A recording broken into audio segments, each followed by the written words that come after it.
Hey everyone, Noah here from Building Connections, and welcome to my first official YouTube video.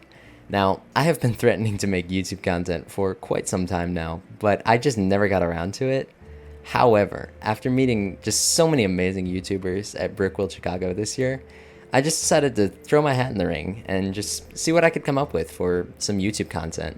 So the main idea behind these mock showcase videos is really to give kind of a behind the scenes look at how my builds come together and really break down the building process in its entirety. Then we'll review how the actual build came together and what it looked like during the building process. And lastly, I'll show off some of the techniques used throughout the build and how you could actually incorporate those techniques into your own builds. So let's get started.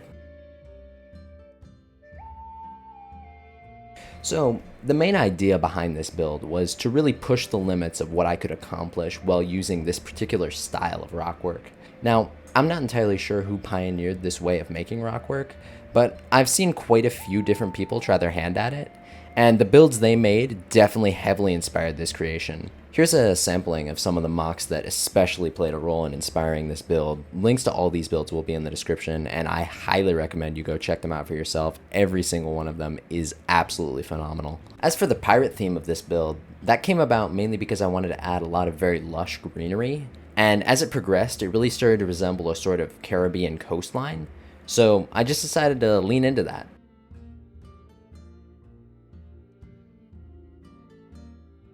Now, in the concepting phase, we get to talk about something really great, my failures, because once I decided that the build was going to be pirate themed and incorporate a lot of rock work, the idea of making a sort of skull rock build seemed quite appealing to me.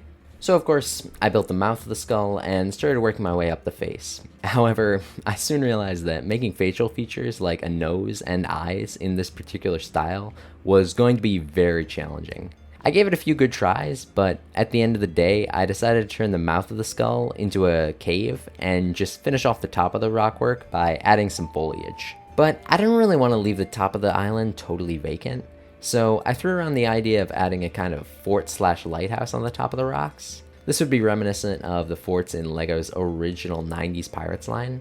I even mocked up a texture that the fort could use, but in the end I made the decision to use a couple palm trees instead to fill out the top of the build. So the main technique that I wanted to cover is of course the rock work. The general plan here is to first show some examples of the parts needed to recreate this technique, and then show off a small scale version of the rock work to help you kind of get a feel for how everything actually comes together. So let's get right into it. These are of course just some examples of the parts you could use. There's a lot of other options to use when building rock work, but to get you started, I've included the part numbers for each of these parts so you could look those up on Bricklink. Another part you are absolutely going to need is the Magiksolo ball joint. There are a few different styles of ball joint that you could use, but whichever one you pick, you're gonna need a lot of them. The final critical piece in this rockwork style is the bracket, and just like the ball joint, many of them will be required. So hopefully this little mock-up here helps to show you how all these parts come together to form the interesting shapes found in this build's rockwork. And as you can see, most of the heavy lifting here is being done by those Magiksolo ball joints. This style just could not exist without them.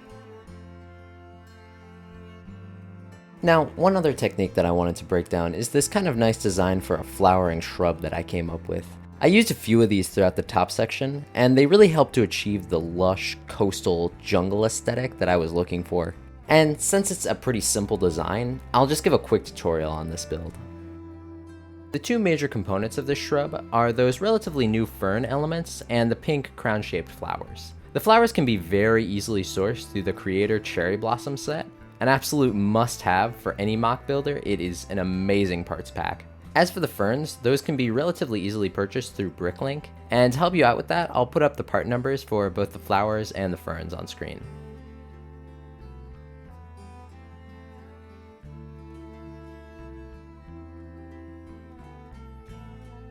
So there you go, that was a full breakdown of my Treasure Island build. Of course, this was my first foray into YouTube content, so if you've got any suggestions for improving these videos, please just drop a comment below, and I will definitely be trying to integrate those suggestions into future videos.